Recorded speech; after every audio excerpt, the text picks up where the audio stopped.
So things that have led to more difficulty for EV drivers. One is indeed that they weren't designed to be open from the start because people didn't know what the landscape would look like. And I think few imagined it would be as fragmented as it is today. There are so many players involved, and all the players come from a different industry. So we have car manufacturers, we have energy companies. These are the obvious companies. But of course, we see right now that a lot of charging stations are installed, for example, in front of supermarkets. We have a lot of retailers involved. We have a lot of hardware, software providers. We have a lot of data service providers as well. And all of them have a slightly different perspective on how things should be done, right? That's definitely one of the complexities we are facing. We have network density that's sufficient, but the user experience still isn't very good. Right? Accessing those charging points, then paying for it, understanding what price you're going to be paying ahead of the charging session itself, that still isn't very good, and that needs to improve if we want to get true mass market adoption. These are major dissatisfiers for EV drivers, and TomTom is playing a crucial role, and that role will become even more relevant in the coming years, where we will see a much higher adoption of charging stations across the field. So what we are doing jointly with TomTom, we need to improve the quality of data. Right now we see that a lot of information of charging stations, for example, are not super reliable.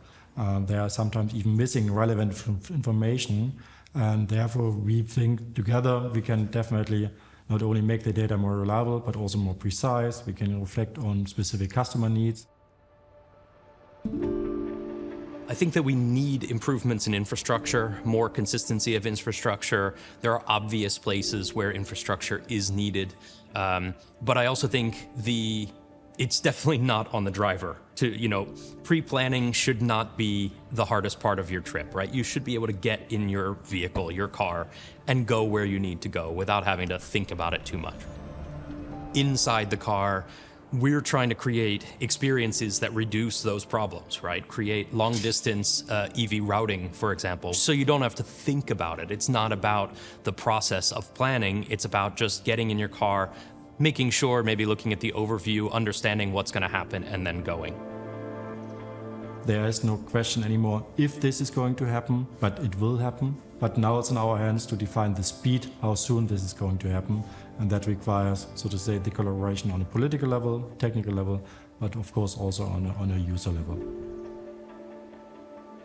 So from our point of view, collaboration is one of the key success factors of the future EV charging market.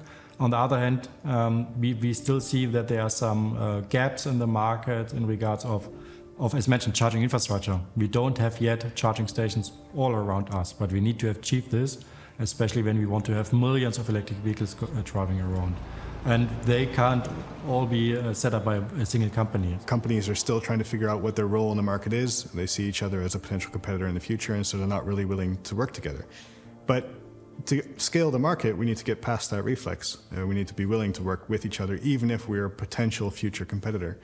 Because if we do that, we can improve the user experience, and that's what leads to a larger market as a whole.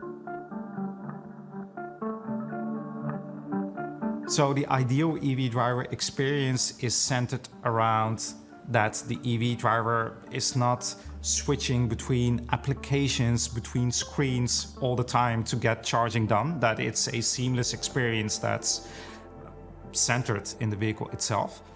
And the second one is that EV charging is something that's just part of daily life. Ideal EV charging would be if a driver could rock up to a charging point in their car, they select the e-mobility service provider they want to use, right, the contract that they want to use to charge. They then plug in and the charging session starts. At the end of the charging session, they unplug, they hang it back, and they receive an invoice. It should be as simple as that. I think EVs allow us to transition to, let's say, a new way of living without massive compromise. So it doesn't mean that we have to tear up all of the infrastructure right away.